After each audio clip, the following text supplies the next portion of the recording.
کی اس ویڈیو میں ہم ان سبزیوں کا ذکر کریں گے جن کی تاثیر ٹھنڈی ہے اور جو معدے پر گرام بھی نہیں گزرتی۔ آلو کی تاثیر سرد اور خشک ہے۔ اگر آلو 250 گرام سے زیادہ کھایا جائے تو یہ نقصان دہ ہے۔ اس سے پیٹ میں گیس بہت زیادہ پیدا ہوتی ہے، تو اس کو چھلکے سمیت پکائیں۔ کھیرے کی تاثیر سرد اور خشک ہے۔ یہ خون کی گرمی، آنتوں کی سوجن کو دور کرتا ہے، پیاس بجھاتا ہے، پتھری اور پیشاب کی جلن کو دور کرتا ہے۔ کھیرے کو نمک لگا کر کھانے کے بعد کھائیں تو اندر کی گرمی کو دور کرتا ہے۔ کدو ایسی سبزی ہے جس کی تاثیر سرد ترین ہے۔ اگر رات کے کھانے میں کدو کھایا جائے تو یہ معدے کے لیے بے حد مفید ہے۔ گرمی کے بخار، پیشاب کے امراض، بلڈ پریشر اور خون کی گرمی کو ختم کرنے کے لیے اس کا استعمال بہت اچھا ہے۔ ٹماٹر کی تاثیر بھی سرد ہے۔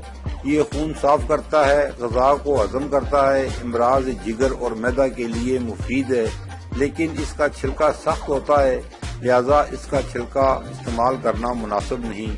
ہمارے ساتھ رہیے گا۔ اگر آپ ہمارے چینل پر نئے ہیں تو آپ سے گزارش ہے کہ ہمارے چینل کو سبسکرائب کریں اور ساتھ لگی گھنٹی کے بٹن کو بھی دبا دیں تاکہ ہماری ہر نئی آنے والی ویڈیو کا نوٹیفیکیشن آپ کو ملتا رہے۔ ہمارے چینل کو سبسکرائب کرنے کا بہت بہت شکریہ۔ توری کی تاثیر بھی سرد ہے۔ گرمیوں میں اس کا استعمال بھی لاسانی ہے کیونکہ یہ بھوک بڑھاتی اور جلد ہضم ہوتی ہے۔ بخار کے مریضوں کے لیے عمدہ غذا ہے۔ پالک بھی تاثیر میں سرد ہوتا ہے۔ اس میں وافر مقدار میں آئرن پایا جاتا ہے۔ پالک جلد ہضم ہونے والی سبزی ہے، اس لیے مریض بھی اس کو استعمال کر سکتے ہیں۔ جن کے معدے اور جگر میں گرمی ہو وہ پالک استعمال نہ کریں۔ جن کو غصہ جلدی آتا ہو وہ بھی کم استعمال کریں۔ اروی کی تاثیر سرد تر ہے۔ یہ بدن کو موٹا کرتی اور طاقتور بناتی ہے، خشک کھانسی کو دور کرتی ہے، لیکن اروی کا زیادہ استعمال نقصان دہ ہے، پیٹ میں گیس پیدا ہوتی ہے۔